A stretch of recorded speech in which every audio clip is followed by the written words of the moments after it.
ஆண்டவராகிய இயேசு கிறிஸ்து நாமத்தினால உங்களை யாவரையும் இந்த ஆராதனைக்கு வரவேற்கிறேன். இந்த புதிய மாதத்தில் கர்த்தர் நமக்கு கொடுத்த நாளுக்காக நான் தேவனை ஸ்தோத்திரிக்கிறேன். ஆண்டவரை துதித்து பாடுவோம்.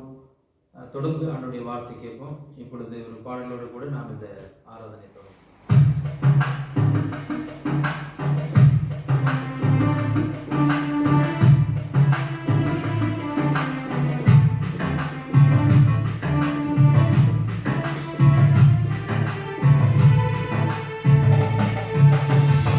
மலைகள் விலகினாலும் பர்வதங்கள் விலகினாலும் இருமை விலகாது, சமாதானம் விலகையாது. மலைகள் விலகினாலும் பர்வதங்கள் விலகாலும் இருமை விலகாது, சமாதானம் விலகையாது. மலைகள் விலகினாலும் கிருபை விலகாதையா, கிருபை விலகாதையா, இயேசையா கிருபை விலகாதையா, கிருபை விலகாதையா. கோபம் கொள்வதில்லை என்று வாக்குரைத்தீ, கடிந்து கொள்வதில்லை என்று நாணித்தீர். கோபம் கொள்வதில்லை என்று வாக்குரைத்தீர், கடிந்து கொள்வதில்லை என்று நாணித்தீர். பாவங்களை மன்னித்தீர், அக்கிரமங்கள் எண்ணுவதில்லை. பாவங்களை மன்னித்தீர், அக்கிரமங்கள் எண்ணுவதில்லை. இயேசு எனக்காய் பலியானதனால், இயேசு எனக்காய் பலியானதனால், கிருபை விலகாதையா, கிருபை விலகாதையா, இயேசையா கிருபை விலகாதையா, கிருபை விலகாதையா. மலைகள் விலகினாலும் பர்வதங்கள் விலகினாலும் கிருபை விலகாது, சமாதானம் விலகாது. மலைகள் விலகினாலும் நீதியினால் திரும்படுவேன், கொடுமையினால் தூரமாவேன். நீதியினால் திரும்படுவேன், கொடுமையினால் தூரமாவேன். பயமின்றிருப்பேன், திகிலுக்கு தூரமாவேன். பயமில்லாதிருப்பேன், திகிலுக்கு தூரமாவேன். எதுவும் என்னை அணுகுவதில்லை, எதுவும் என்னை அணுகுவதில்லை. கிருபை விலகாதையா, கிருபை விலகாதையா, இயேசையா கிருபை விலகாதையா, கிருபை விலகாதையா. மனிதர்கள் விலகினாலும் நம்பினோர்கள் கைவிட்டாலும், மனிதர்கள் விலகினாலும் நம்பினோர்கள் கைவிட்டாலும், கிருபை விலகாது, சமாதானம் விலகாது. கிருபை விலகாது, சமாதானம் விலகாது. மலைகள் விலகினாலும். பிரியமான தேவர்களே, என்ன பிள்ளைகள், தேவனை நாம் ஆராதிப்போம். சங்கீதக்காரன் சொல்கிறார், கர்த்தர் செய்த சகல உபகாரங்களையும் மறவாதுன்னு சொல்லி இந்த புதிய மாதத்தை கர்த்தர் நமக்கு காணும்படி செய்திருக்கிறார். கடந்த நாட்களெல்லாம் தேவன் நம்மை பாதுகாத்து, நம்மை போஷித்து, நம்மை வழிநடத்தி வந்திருக்கிறார். ஆகிய நாள் உள்ளத்திலிருந்து ஆண்டவர் செய்த எல்லா நன்மைகளை நினைத்து பாத்திரர். அவர் ஒருவரே துதிக்கு பாத்திரர். அவருடைய கிருபையினாலே நாம் அனுதினமும் வாழ்ந்து வருகிறோம். அவர் எல்லாவற்றையும் நினைத்து அவருக்கு நான் நன்றி சொல்லும் வண்ணமாக ஆயிரம் ஆயிரம் நன்மைகள் அனுதினம் என்னை சூழ்ந்திட கிருபையும் இரக்கமும் அன்பும் கொண்டீரே என்ற பாடலை பாடி கர்த்தரை நாம் ஸ்தோத்திரம் பண்ணுவோம்.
ஒவ்வொரு நாளும் ஜீவனோடு இருப்பது அந்த தேவனுடைய கிருபை.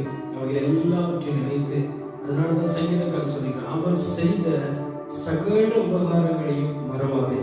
ஒவ்வொன்றையும் நாம் எண்ணி எண்ணி பார்த்து தேவனுக்கு நாம் நன்றி சொல்ல வேண்டும். ஒவ்வொரு நாளும் தேவன் நமக்கு பாராட்டுகிற கிருபை பெரியது.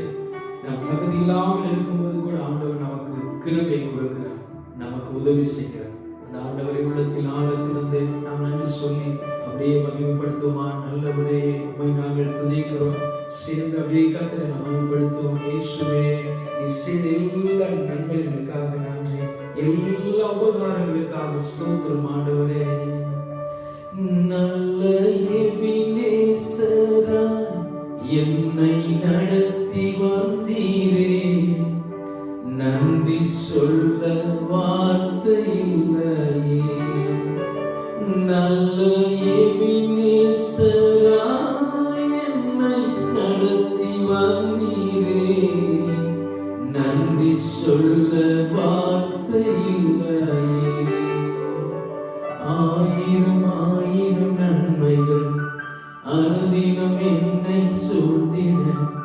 கிருபையும் இரக்கமும் அன்பும் கொண்டீரே.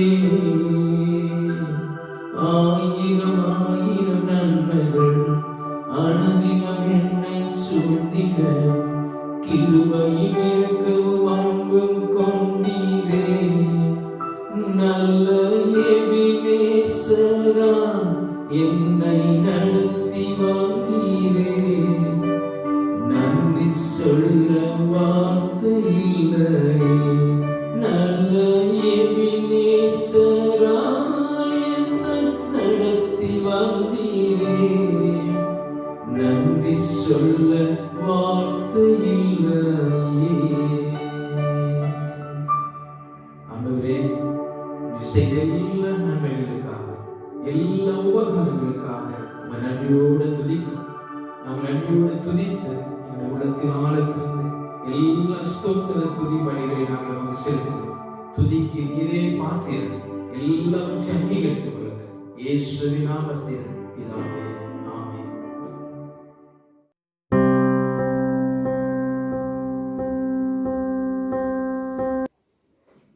ஆண்டவராக இயேசு கிறிஸ்துவின் நாமத்தினால் உங்கள் யாவரையும் மீண்டுமாக வரவேற்கிறேன். கர்த்தருடைய வார்த்தையை நாம் தியானிக்க போகிறோம். ஏசாயா தீர்க்கதரிசன புஸ்தகம் 54ஆம் அதிகாரம் 10வது வசனத்தை வாசித்து தொடர்ந்து நாம் தியானிப்போம். அதன் அடிப்படையில், மலைகள் விலகினாலும் பர்வதங்கள் நிலைபெயர்ந்தாலும் என் கிருபை உன்னை விட்டு விலகாமலும் என் சமாதானத்தின் உடன்படிக்கை நிலைபெயராமலும் இருக்கும் என்று உண்மையை மனதுருகிற கர்த்தர் சொல்லுகிறார். ஆமென். நம்மை விட்டு விலகாத கிருபை, உங்களை விட்டு விலகாத கிருபை, தேவன் கொடுக்கிற கிருபை இந்த புதிய மாதத்துல தொடர்ந்து தேவ கிருபை உங்களை ஒவ்வொருவரையும் சூழ்ந்து கொள்வதாக. அது எவ்விதமாக இந்த வேத வசனத்தை சொல்லுங்க. மலைகள் விலகினாலும் பர்வதங்கள் நிலை பெயர்ந்தாலும் என் கிருபை உன்னை விட்டு விலகாமலும் என் சமாதானத்தின் உடன்படிக்கை நிலை பெயராமலும் இருக்கும் என்று உண்மையில் மனதுருகிற கர்த்தர் சொல்கிறார் என்று நாம் வாசிக்க கேட்டோம். மலைகள், குன்றுகள் நமக்கு தெரியும், எளிதில் அவைகள் விலகாது, அது அசையாது, இல்லைன்னா விலகாதுன்னு சொல்லலாம். சில சமயங்களில் தொடர்ச்சியான மழையின் காரணமாக மலை பகுதிகளில் சில சரிவு ஏற்படலாம். ஆனால் மலைகள் விலகி போகாது என்பது நமக்கு தெரியும். அது அது இருக்கிற இடத்தை விட்டு நிலை மாறி போகாது. ஒருவேளை சரிவு உண்டாகலாம். அப்படின்னா ஆண்டவர் சொல்ற நிலை மாறாத உறுதியாக நிற்கக்கூடியது மலை என்பது நாம் பார்க்க. மலைகள், குன்றுகள் எல்லாம் ஆண்டவர் சொல்ற, ஒருவேளை அந்த மலைகள், குன்றுகள் மாறினாலும் கூட என் கிருபை உன்னை விட்டு விலகாது என்று சொல்லி ஆண்டவர் சொல்றார். அப்ப தேவன் நிலையாக தம்முடைய பிள்ளைகளுக்கு கிருபையை கொடுக்கிறேன் என்பதை தான் ஆண்டவர் இங்கே சொல்லுகிறார். இந்த 54ஆம் அதிகாரம் முழுவதுமாகவே ஆண்டவர் நிறைய அனுகூலமான வார்த்தைகளை சொல்லுகிறார். இஸ்ரவேல் ஜனங்களுக்கு தேவன் நான் எப்படி இருப்பேன் என்று சொல்லுகிறார். அதுல முக்கியமான ஒரு பகுதி தான் இது. நாம் 10வது வசனத்தை நாம் வாசித்தோம். ஆண்டவருடைய வாக்குத்தத்தம். அவர் சொல்றாரு, என் கிருபை உன்னை விட்டு விலகாது, என் சமாதானத்தின் உடன்படிக்கை உன்னை விட்டு நிலை பெயராது என்பதை ஆண்டவர் சொல்றார். மிகுந்த மகிழ்ச்சியோடு கூட நாம் ஆண்டவரை மகிமைப்படுத்தினா, ஆண்டவர் நமக்கு பண்ணியிருக்கிற வாக்குத்தத்தம் மிகவும் பெரியது. அவருடைய கிருபை நம்மை விட்டு விலகாது என்பதை அவர் சொல்லியிருக்கிறார். கிருபை என்ற வார்த்தைக்கு ஆங்கில வேதத்தில் இந்த வசனத்துக்கு, அதை குறிப்பிட்டு நாம் வாசித்த இந்த வசனத்துல கிருபை என்றதுக்கு அங்க கைண்ட்னஸ் சொல்லப்பட்டிருக்கு. கைண்ட்னஸ் அப்படின்னு சொல்லும்போது அதை நாம் தமிழ்ல மொழிபெயர்த்து பார்க்கும்போது அன்போடு கூடிய உதவும் மனப்பான்மை, உதவி, கிரியை என்று சொல்லலாம். கனிவான செயல் என்று சொல்லலாம். இந்த கைண்ட்னஸ்க்கு அன்போடு கூடிய செயல், கனிவான செயல், உதவி. அப்போ ஆண்டவர் தமிழ்ல நமக்கு கிருபைன்னு சொல்லி பார்க்கிறோம். அங்க கைண்ட்னஸ் அப்படின்னு சொன்ன அந்த வார்த்தைக்கு தேவன் கனிவாக, அன்பாக, தேவையான நேரத்தில் உதவி செய்கிறார் என்பதை நாம் பார்க்கிறோம். ரொம்ப நல்லா இருக்கு. ஆண்டவர் நமக்கு சொல்லியிருக்கிறது வாக்கு தத்தத்தின்படி அவர் கனிவாகவும், அன்பாகவும், நம்முடைய வாழ்நாளெல்லாம் இல்லைன்னா வருகிற இந்த புதிய மாதத்திலையும் ஆண்டவர் நமக்கு வந்து உதவி செய்ய அவர் போதுமானவராக இருக்கிறார். அதை எப்படி சொல்கிறார் என்றால் 7வது வசனத்தில் நாம் வாசிக்கும் போது இந்த 54வது 7வது வசனத்தில் சொல்றாரு, இமைப்பொழுது உன்னை கைவிட்டேன், இமைப்பொழுது உன்னை கைவிட்டேன், ஆனாலும் உருக்கமான இரக்கங்களால் உன்னை சேர்த்துக் கொள்வேன். இந்த பகுதியில் நான் 2வது பகுதியை பார்க்கும்போது, ஆனாலும் உருக்கமான இரக்கங்களால் உன்னை சேர்த்துக் கொள்வேன். இரக்கங்களால் சேர்த்துக் கொள்வேன் என்பதை மட்டும் சொல்லவிட உருக்கமான இரக்கங்களால் உன்னை சேர்த்துக் கொள்வேன் சொல்லுகிறார். அவருடைய வார்த்தை மிகவும் நல்லா இருக்கு. உருக்கமான இரக்கங்களால் சேர்த்துக் கொள்வேன். ஒருவேளை சில சூழ்நிலைகள்ல நாம் வந்து கைவிடப்பட்ட அது போல நமக்கு வந்து காணப்படலாம். ஆண்டவர் சொல்றாரு கைவிடுவதில்லைன்னு சொல்றாரு. ஆனாலும் இங்கே சொல்றாரு உருக்கமான இரக்கங்களால் உன்னை சேர்த்துக் கொள்வேன் என்பதை அவர் சொல்ற 8வது வசனத்துக்கு அதே போலதான் சொல்றாரு. பாருங்க, அற்ப காலம் மூண்ட கோபத்தினால் என் முகத்தை இமைப்பொழுது உனக்கு மறைத்தேன், ஆனாலும் நித்திய கிருபையுடன் உனக்கு இறங்குவேன் என்று கர்த்தராகிய உன் மீட்பர் சொல்லுகிறார். நித்திய கிருபையுடன் உனக்கு இறங்குவேன் என்பது வந்து ரொம்ப தாழ்மை. ஆண்டவர் வந்து நமக்கு வந்து உதவி செய்வேன் சொல்றார். இறங்கி நமக்கு வந்து என்ன பண்றார், வந்து உதவி செய்கிறார் என்பதை நம்ம வந்து பார்க்கிறோம். குருடன் வந்து எப்படிதான் கேட்கிறான், தாவீதின் குமாரே எனக்கு இறங்கும் என்று சொல்லி ஆண்டவர் அவனை தம்மிடத்துக்கு வர வைத்து, நான் உனக்கு என்ன செய்ய வேண்டும் என்று சொல்லி கேட்டான். அவன் சொன்ன நான் பார்வை அடையும் என்று சொல்லி ஆண்டவர் அவனுக்கு பார்வை கொடுத்தார். இறங்கி உதவி செய்வது. அப்ப தேவன் நமக்கு என்ன பண்றாருன்னா உருக்கமான இரக்கங்களால் என்று சொல்லி சொல்றாரு. அடுத்து வந்து நித்திய கிருபையுடன் உனக்கு நான் இறங்குவேன் என்று சொல்லி சொல்றார். ஆண்டவருடைய கனிவான இல்லைன்னா அன்பான ஒரு செயல் நம்முடைய வாழ்க்கையில தொடர்ந்து இருக்கும் என்பது ஆண்டவர் சொல்றார். என் கிருபை உன்னை விட்டு விலகாது என்று சொல்லி சொல்லுகிறார். ஆகையினால சங்கீதக்காரன் தாவீது 63வது சங்கீதம் 3வது வசனத்தை சொல்றாரு. இந்த கிருபை குறித்து சொல்றாரு, ஜீவனை பார்க்கிலும் உமது கிருபை நல்லது, என் உதடுகள் உம்மை துதிக்கும். ஆண்டவரை எதற்காக துதிக்கலாம்? ஆண்டவர் நமக்கு கொடுக்கிற கிருபை வந்து மிகவும் மேலானது. அவர் சொல்றாரு, ஜீவனை பார்க்கிலும் உங்களுடைய கிருபை நல்லது. நாம் நினைவு கொள்ள வேண்டும், நாம் சொல்லணும், அறிக்கையிடணும். ஆண்டவரே உங்களுடைய கிருபை எனக்கு கடந்த நாளில் இருந்தது, உங்களுடைய கிருபை என்னுடைய ஜீவனை காட்டிலும் நல்லது என்பதை நம்ம என்ன பண்ணணும், புரிந்து கொள்ள வேண்டும். ஆகிய சொல்றேன், என் உதடுகள் உம்மை துதிக்கும். ஆண்டவரை துதிப்பதற்கு நிறைய காரணங்கள் இருக்கு. அதுல இது முக்கியமான ஒன்று. கிருபை நம்மை அழியாம பாதுகாக்குது. கிருபை வந்து எவ்வளவு முக்கியமானது சொன்னா, கிருபை நம்மை அழியாமல் பாதுகாக்குது. புலம்பல் 3வது 22வது வசனத்துல சொல்லப்பட்டிருக்குது, நாம் நிர்மூலமாகாதிருப்பது கர்த்தருடைய கிருபையே என்று சொல்லுகிறார். புலம்பல்ல அவர் சொல்றாரு, எரேமியா, நான் நிர்மூலமாகாதிருப்பது, நாம் அழிந்து போகாமல் இருப்பது கர்த்தருடைய கிருபை.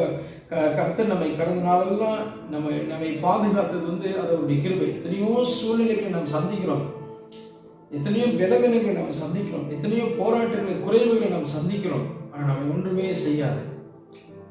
நமக்கு வருகிற துன்பம், நமக்கு வருகிற பாடுகள், ஒருவேளை கஷ்டங்கள், நெருக்கங்கள், எதிர்ப்புகள் எல்லாவற்றின் மத்தியிலையும் தேவன் நமக்கு கிருபையை அளவில்லாமல் கொடுக்கிறார். எப்படி கொடுக்கிறார் தெரியுங்களா? சங்கீதம் 103ல 8வது வசனத்துல சொல்றாரு, கர்த்தர் உருக்கமும் இரக்கமும் நீடிய சாந்தமும் மிகுந்த கிருபையும் சொல்றாரு. மிகுந்த கிருபை உள்ளவர், கொஞ்சம் கிருபை இல்ல, மிகுந்த கிருபை. அது எப்படி மிகுந்த கிருபை? 11வது வசனத்துல சொல்றாரு, பூமிக்கு வானம் எவ்வளவு உயரமா இருக்கிறதோ அவருக்கு பயப்படுகிறவர்களுக்கு அவருடைய கிருபை அவ்வளவு பெரிதா இருக்கிறது. அவருக்கு பயப்படுகிறவர்களுக்கு அவருடைய கிருபை அவ்வளவு பெரிதா இருக்குது. அந்த பூமியிலிருந்து வானம் எவ்வளவு தூரமாக நம்ம உயரமா இருக்கிறதோ அவ்வளவு கிருபையை வந்து என்ன பண்ற, அவருக்கு பயந்தவர்களுக்கு கொடுக்குறாரு. ஸோ நிர்மூலமாக இருப்பது தேவனுடைய கிருபை தான். அப்ப தேவனுக்கு நாம் பயந்து தேவனுடைய வார்த்தையை நாம் நம்பி இருக்கும் போது அந்த கிருபை நமக்கு சாதாரணமாக நமக்கு கிடைப்பதில்லை. அவர் சொல்றாரு, நமக்கு கொடுக்கிற அந்த கிருபை வந்து அளவில்லாத கிருபை நமக்கு வந்து கொடுக்கிறார். இந்த அளவில்லாத கிருபையினால அழிவில்லாத வாழ்க்கையை நாம் நித்தியமாய் வாழ முடியும். ஆண்டவர் அதை நமக்கு வந்து வாக்கு பண்ணியிருக்கிறார். யோவான் சுவிசேஷம் 1ஆம் அதிகாரம் 14வது வசனத்தை நாம் வந்து வாசிக்கும் போது இந்த கிருபை நமக்கு வந்து எப்படி கிடைக்குது? நாம் ரொம்ப தேவனால நம்ம வந்து ஆசீர்வதிக்கப்பட்டவர்கள். தேவன் நமக்கு பாராட்டுகிற கிருபை வந்து எப்படி பாருங்க, இங்க அந்த சொல்லுங்க, வார்த்தை மாம்சமாகி அந்த வார்த்தை மாம்சமாகி கிருபையினாலும் கிருபையினாலும் சத்தியத்தினாலும் சத்தியத்தினாலும் நிறைந்தவராய் நிறைந்தவராய் நமக்குள்ளே வாசம் பண்ணினார். நமக்குள்ளே வாசம் பண்ணினார் என்று சொல்லப்பட்டிருக்கு. இந்த கிருபையை எப்படி நமக்கு கிடைக்க ஆண்டவர் செய்தார் சொல்லி, இந்த கிருபை ரொம்ப முக்கியமானது. பழைய ஏற்பாடு காலங்களில் இஸ்ரவேல் ஜனங்கள் எகிப்திலிருந்து புறப்பட்டு வனாந்தரத்தை கடந்து செங்கடலை கடந்து யோர்தான் கடந்து அக்கறைக்கு போய் அவர்கள் தூரமான சேஃபான ஒரு இடத்துக்கு போனதுக்கு அப்புறமாக நம்முடைய தாழ்வை நம்ம நினைத்துள்ள துதிகள் அவர் கிருபை என்றும் உள்ளது. இப்படி நிறைய தேவன் செய்த எல்லா நன்மைகளையும் சொல்லி அந்த கிருபையை தான் பாடுறாங்க, கிருபையை தான் சொல்லி அவங்க கொண்டாடுறாங்க, ஆண்டவரை மகிமைப்படுத்துறாங்க. ஸோ ஒவ்வொரு இடத்துலையும் தேவனுடைய கிருபை தேவ ஜனங்களால் பேசப்படுகிறது. அதே போலதான் தேவனுடைய பிள்ளைகளாகி நமக்கும் ஆண்டவர் கடந்த நாளெல்லாம் நமக்கு பாராட்டின கிருபை அவர் சொல்றாரு, தொடர்ந்து அந்த கிருபை நம்மை விட்டு விலகாமல் இருக்கும் என்று சொல்லுகிறார். ஸோ இங்கே யோவான் சொல்லும்போது இயேசு கிறிஸ்துவை குறித்து தான் அவர் சொல்றாரு. அதுல முதல் வசனத்துல சொல்ற, ஆதியில வார்த்தை இருந்தது, அந்த வார்த்தை தேவனுக்கு இருந்தது, அந்த வார்த்தை தேவனா இருந்தது. 14வது வசனத்துல வாசிக்கும் போது, அந்த வார்த்தை மாம்சமாகி கிருபையினாலும் சத்தியத்தினாலும் நிறைந்தவராய் நமக்குள்ளே வாசம் பண்ணார். கிருபை நிறைந்தவராய் அவர் நமக்குள்ளே வாசம் பண்ணி கொண்டிருக்கிறார். கிருபை நிறைந்தவராய் அவர் உங்களுக்குள்ளே வாசம் பண்ணி கொண்டிருக்கிறார். உங்களுக்குள் வாசமாய் இருக்கிற, தங்கி இருக்கிற ஆண்டவராக இயேசு கிறிஸ்து மிகுந்த கிருபை உள்ளவர், கிருபை நிறைந்தவராக இருக்கிறார். பழைய ஏற்பாடு காலங்களில் இப்படி சொல்லப்படவில்லை. பழைய ஏற்பாடுகளில் கிருபை மட்டும் கிடைத்ததை நாம் பார்க்கணும். புதிய ஏற்பாடுல இயேசு கிறிஸ்து கிருபையினால் நிறைந்தவராய் நமக்குள்ளாக வாசம் பண்ணி கொண்டிருக்கிறார், வாழ்ந்து கொண்டிருக்கிறார். ஸோ நம்ம கிருபைக்காக நம்ம எங்கேயும் போவதில்லை.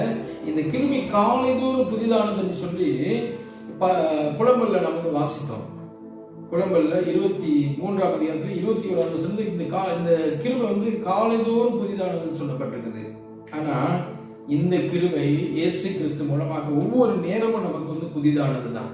ஒவ்வொரு நேரமும் அவர் நமக்கு கிருபை கொடுத்து கொண்டே இருக்கிறார் என்பதை நம்ம மறக்கக்கூடாது. கிருபையினால் நிறைந்தவராய் நமக்குள் வாசம் பண்ணி கொண்டிருக்கிறார் ஆண்டவராக இயேசு கிறிஸ்து. உங்களுக்குள் வாசம் பண்ணி கொண்டிருக்கிறார். இனி வருகிற நாட்கள் எல்லாம் நமக்கு இதுதான் தேவை. நாம் நிர்மூலமாகாமல் எல்லாவற்றிலும் நாம் வாழ்வதற்கு தேவனுடைய கிருபை நமக்கு தேவை. அதை நாம் பெற்றுக் கொண்டிருக்கிறோம். ஒருவேளை அந்த வார்த்தை கேட்கிற நீங்க இயேசு கிறிஸ்துவை நம்பவில்லை, நான் ஏற்றுக்கொள்ளவில்லைன்னு சொன்னா, ஒருவேளை அந்த கிருபைக்கு பாத்திரதா இல்லைன்னு சொன்னா, அந்த கிருபைக்குள்ளாக தேவன் உங்களை அழைக்கிறார். ஆகையினால் அந்த கிருபையை நாம் பெற்றுக்கொள்வோம். தொடர்ந்து நாம் வாசிக்கும் போது எபிரேயர் இந்த கிருபையை நமக்கு சொல்லும்போது, கிருபை நிறைந்தவர் நமக்குள்ள வாசம் பண்ணுகிறார். எபிரேயர் 13:5 கடைசி பகுதியிலையும் 6 கடைசி பகுதியில வாசிக்கும் போது, நான் உன்னை விட்டு விலகுவதும் அங்க சொல்ற, நான் உன்னை விட்டு விலகுவதும் இல்லை, உன்னை கைவிடுவதும். இந்த கிருபை நம்ம விட்டு விலகாது. இயேசு கிறிஸ்து சொல்ற கிருபை நம்மை விட்டு விலகாது, அது நம்மை கைவிடாது.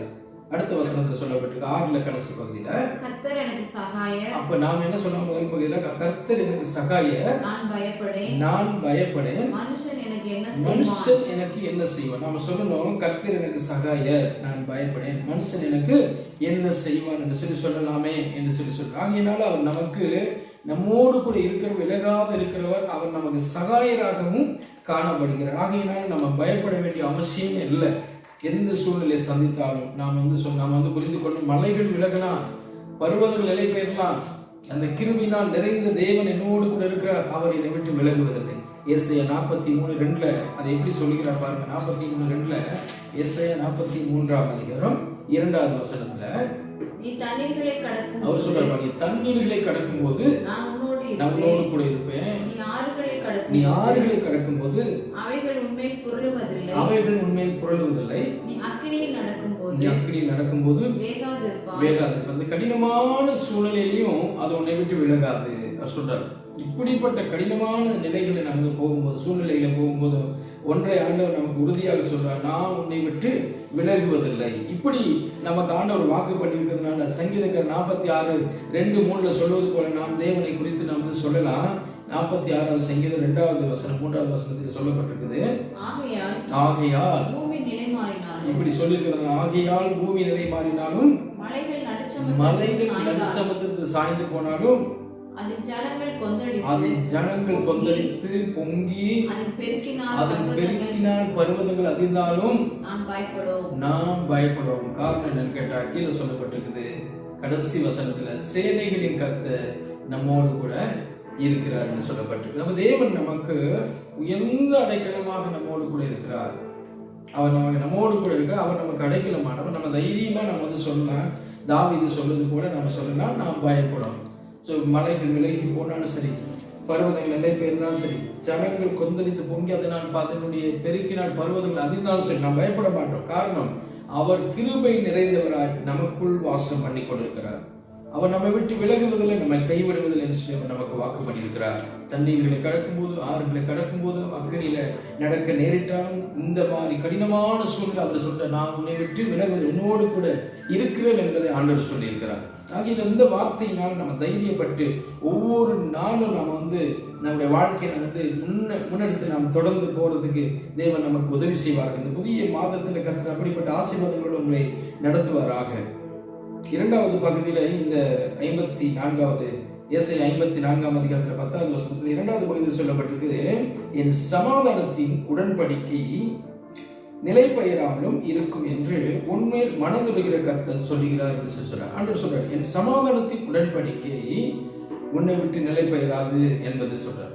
ஆண்டவர் சமாதானமாய் இருப்பதற்கு, இல்லைன்னா தேவன் நம்மோடு கூட இருப்பதை வந்து அவர் சமாதானம் என்று சொல்லி சொல்றார். இஸ்ரவேல் ஜனங்களுக்கு ஒருவேளை கடவுளுடைய வார்த்தை மீறி நடக்கும்போது, அவர்கள் தேவனை விட்டு போகும்போது அவர்களுக்கு தேவனோடு கூட சமாதானம் இருக்காது. போராட்டம் நிறைந்த வாழ்க்கையை சந்தித்துக் கொண்டிருப்பாங்க. மீண்டும் அவர்கள் தேவனிடத்துல வரும்போது தான் அவங்களுக்கு ஒரு சமாதானமான வாழ்வு இருக்கும். அதே போலதான் ஆண்டு சொல்ற இந்த ஜனங்களிடத்துல இந்த 54வது அதிகாரத்துல அவர் சொல்றாரு. அவர் சொல்லும்போது, கைவிடப்பட்டு மனம் நொந்தவளான ஸ்திரீ போலவும் என்று சொல்லி சொல்றாரு. அப்படின்னா ஒரு சமாதானமற்ற நிலையில இருக்கிற நீங்க உங்களுக்கு என்று சொல்லி தான் ஆண்டு சொல்றாரு. இங்க ஒரு உடன்படிக்கை பண்ணி அவர் சொல்லும்போது இங்க கீழே நமக்கு இந்த 10வது வசனத்தில் நமக்கு சொல்றது போல இரண்டாவது பகுதியில என் சமாதானத்தின் உடன்படிக்கை, எப்படிப்பட்ட கடினமான சூழ்நிலை இருந்தாலும் சரி, எப்படி நம்ம வந்து தூரமாக இருந்தாலும் சரி, ஒன்றை நமக்கு சொல்றாரு. ஆண்டவர் கிருபையினால் நம்மை சேர்த்து கொண்டு சமாதானத்தின் உடன்படிக்கை நம்மோடு கூட பண்ணி அது நிலை பெயராது என்று நமக்கு வாக்கு பண்ணியிருக்கிறார். அது எப்படி என்று சொல்லி அவர் சொல்றாரு பாருங்க. 9வது வசனத்துல சொல்றாரு. இது எப்படி என்றதை நமக்கு கொஞ்சம் விளக்கமாக சொல்றாரு. 9வது வசனத்துல, இது எனக்கு நோவாவின் காலத்தில் உண்டான வெள்ளம் போல் இருக்கும். நோவாவின் காலத்தில் உண்டான வெள்ளம் இனி பூமியின் மேல் புரண்டு வருவதில்லை என்று நான் ஆணையிட்டது போல உன்மேல் நான் கோபம் கொள்வதில்லை என்றும் உன்னை நான் கடிந்து கொள்வதில்லை என்றும் ஆணையிட்டேன். ஆண்டவர் இங்க தெளிவா சொல்றாரு, ஞாபகப்படுத்தி தீர்க்கதரிசி மூலமா ஜனங்களுக்கு பேசுறாரு. இது எப்படி இருக்கும் இந்த சமாதானத்தின் உடன்படிக்கை என்பதை அவர் சொல்றாரு. நோவாவின் காலத்துல ஆண்டவர் என்ன செஞ்சாரு, அவர்கள் தவறு செஞ்சு பாவம் செஞ்சு அந்த பாவம் தேவ சபை எட்டின போது அந்த பூமியில் இருக்கிறவர்களை நிற்கிரகம் பண்ணி அழிப்பேன் என்று அவர் வந்து பண்ணினார். ஸோ அவர்கள நோவாவும் நோவாவுடைய குடும்பமும் சில மிருக ஜீவன்களும் பாதுகாக்கப்பட்டது. அப்போ ஆண்டவர் என்ன சொன்னார்னா, நாம ஆதியாகமம் 9ஆம் அதிகாரத்துல 11வது வசனத்தை நம்ம வாசிக்கும் போது அங்க சொல்றாரு. ஆதியாகமம் 9ஆம் அதிகாரம் 11வது வசனம், இனி மாம்சமானவைகளை எல்லாம் அவர் சொல்ற, இனி மாம்சமானவைகள் எல்லாம் ஜலப்பிரளயத்தினால் சங்கரிக்கப்படுவதில்லை என்றும் பூமியை அழிக்க இனி ஜலப்பிரளயம் உண்டாவதில்லை என்றும் உங்களோடு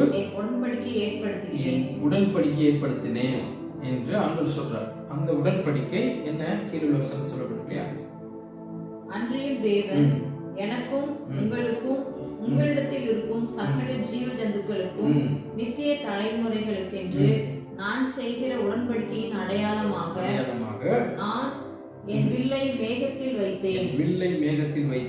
அது எனக்கும் பூமிக்கும் உண்டான உடன்படிக்கைக்கு அடையாளமாய் இருக்கும். நான் பூமிக்கு மேலாய் மேகத்தை வருவிக்கும் போது அந்த வில் மேகத்தில் தோன்றும். ஆண்டவர் தெளிவா சொல்றார். அதை பார்ப்பார் ஆண்டவர்.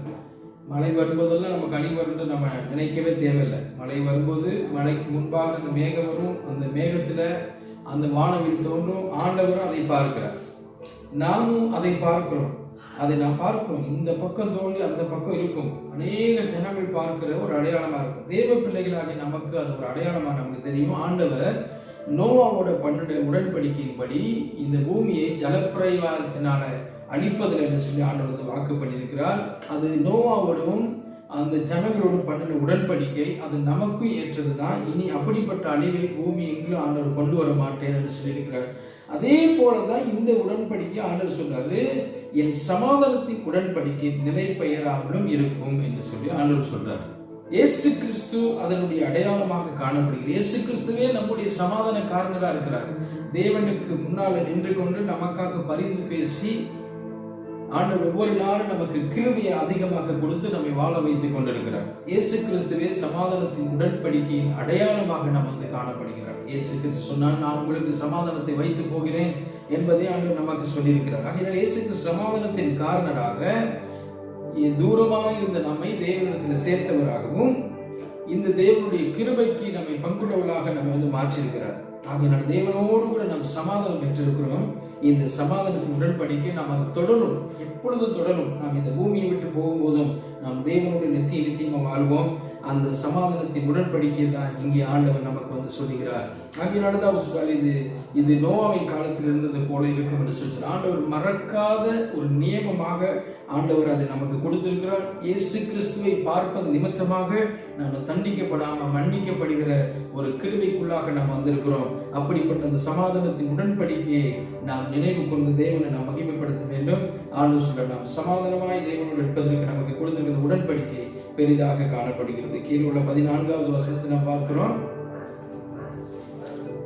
நான் பூமிக்கு மேலாய் மேகத்தை வருவிக்கும் போது அந்த ஏசாயா 54ஆம் அதிகாரத்தில் 14வது வசனம். அதாவது சமாதானத்தின் உடன்படிக்கை என்பது தீங்கு இல்லை என்பதை நாம் புரிந்து கொள்ள வேண்டும். தேவ உதவியால், தேவனுடைய உறவினால் தேவனோடு கூட ஐக்கியப்பட்டிருக்கோம். இந்த சமாதானத்தின் உடன்படிக்கை, அதனால நமக்கு கிடைக்கிற ஆசீர்வாதத்தை 14வது வசனத்தில் நமக்கு சொல்லப்பட்டிருக்குது. நிறைய சொல்றாரு. இது ஒன்றை நாம் பார்ப்போம். நீதியினால் ஸ்திரப்பட்டிருப்பாய், கொடுமைக்கு தூரமாவாய், பயமில்லாதிருப்பாய், திகிலுக்கு தூரமாவாய், அது உன்னை அணுகுவதில்லை. எவ்வளவு அழகா ஆண்டவர் நமக்கு சொல்லியிருக்கிறார். இப்படி தேவன் நமக்கு கிருபை கொடுப்பதனால, அவருடைய சமாதானத்தின் உடன்படிக்கை நம்மோடு கூட இருப்பதனால நாம் நீதியினால் ஸ்திரப்பட்டிருப்போம். இயேசு கிறிஸ்து நமக்குள்ள இருப்பதனால நான் நீதியினால் ஸ்திரப்பட்டிருப்போம். கொடுமைக்கு தூரமாக இருப்போம், பயமில்லாது இருப்போம். அவர் சொல்ற திகிலுக்கு தூரமாவாய், அது உன்னை அணுகுவதில்லை சொல்லியிருக்கிறார். ஆகையினால ஆண்டவராக இயேசு கிறிஸ்து நம்மோடு கூட இருக்கிறதுனால இந்த பூமியில நிறைய மாற்றங்கள் வரும். இயல்புக்கு நேராக மேலாக மாறாக நிறைய மாற்றங்கள் வரும். ஆனால் ஒன்றும் அவருடைய பிள்ளைகளை அணுகுவதில்லை. அந்த கிருபைக்குள்ளா இருக்கிறவர்களை, இந்த சமாதானத்தின் உடன்படிக்கைக்குள்ளா இருக்கிற உங்களை அது ஒன்றுமே செய்யாது. ஆண்டவர் பண்ணின வாக்குத்தத்தம். ஆகையினால தேவனை ஒவ்வொரு நாள் நாம் மகிமைப்படுத்த வேண்டும். தேவன் நம்மை பாதுகாக்கிறவராக அவர் நம்மோடு கூட இருக்க. ஆண்டு சொல்லிக்கிறான், உன்னை விட்டு விலகுவதும் இல்லை, உன்னை கைவிடுவதில்லை.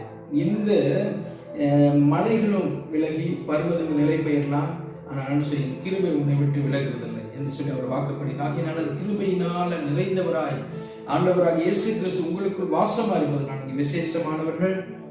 எல்லா சூழ்நிலை காட்டும் உங்களை பாதுகாத்து நித்தியமாய் வாழ்கிற வாழ்க்கைக்கு உங்களை பிரவேசிக்க அவர் பண்ணுவார்.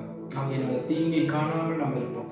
கொடுமைக்கு நீங்கள் தூரமாக இருப்பீர்கள் என்று சொல்லியிருக்கிறார். ஆகையினால எந்த தீங்கும் அணுகாதபடி நம்மை பாதுகாத்து நாம் பயப்படாமல் இருக்கக்கூடிய ஒரு சேஃபான ஒரு இடத்துக்கு நம்மை கொண்டு வந்திருக்கிறார்.